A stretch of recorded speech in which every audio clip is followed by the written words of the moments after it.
Kung bago pa kayo sa ating channel, please hit like, share, subscribe at i-click ang bell para lagi kayo updated sa susunod na kabanata ng Putagtarang Pinoy. Sa gitna ng malamig at madilim na hapon, tahimik na huminto ang sasakyan ni Marites sa harapan ng granding mansyon ng mga girero. Buo ang loob, pitpit ang isang makapal na envelope. Ang mga dokumentong kay tagal itinago ng kanyang inang si Tinding. Isang ebidensyang magpapayanig sa pundasyon ng pamilyang matagal nang namumuno sa syudad. Pagpasok niya sa loob, sinalubong siya ng mga tinging puno ng pagdududa. Nandoon si Pilar, Chucky, Roberto at si Miguelito na agad na pangisi. Ilang sandali lang ay dumating si Gustavo. Hinugot ni Marites ang envelope. Ito ang mga dokumento ng mga ari-arian ni Gustavo. Ipinangalan niya ito kay Matilde. Alam kong matagal mo nang gustong makuha ang lahat. Ibibigay ko na ito sa inyo buong buo.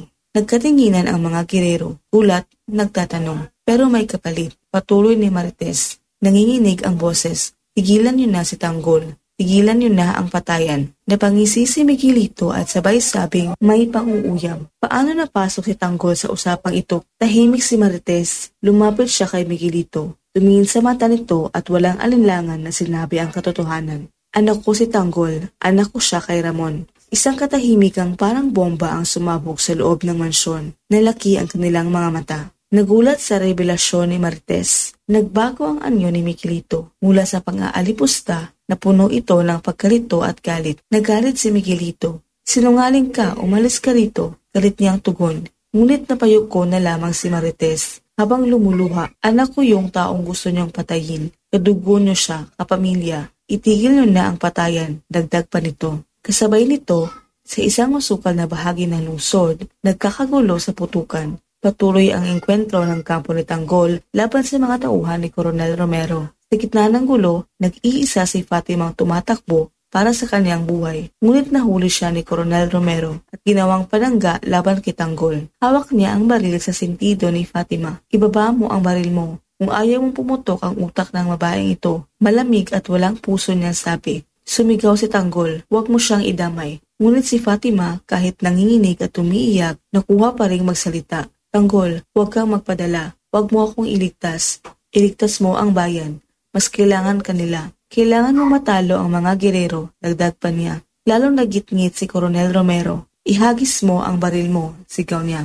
Huminga ng malalim si Tanggol. Tiningnan si Fatima, tumingin sa langit at biglang hinagis niya pataas ang kanyang baril. Lahat ay napatigil sa eksena. Napatingala si Coronel Romero. Doon niya nabitawan si Fatima. Sa mismong iglap na iyon, sinalo ni Tanggol ang baril mula sa ere. Sabay silang nagpuputok ni Coronel Romero. Sumunod ay katahimikan. Natumba ang isa sa kanila.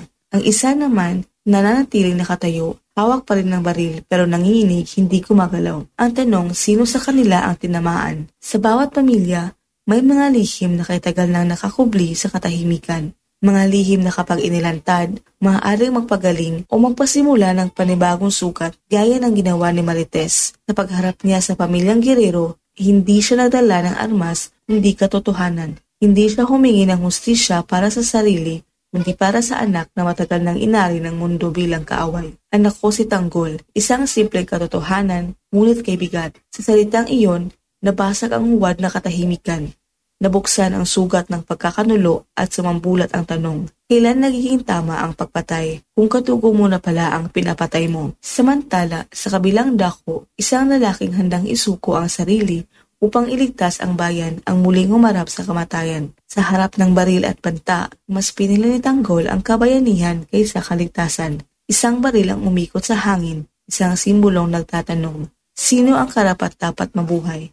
Sino ang karapat-dapat mawala? Sa dulo ng lahat ng ito, katahimikan, hindi natin alam kung sino ang tinamaan. Ngunit alam nating may isang puso ang muling nabiyak. May isang katotohanang muling nasaksihan. At may isang laban na hindi lamang para sa lupa, pangalan o kapangyarihan, kundi para sa dangal, pamilya at pag-asa ng bayan. Maraming salamat po sa panonood.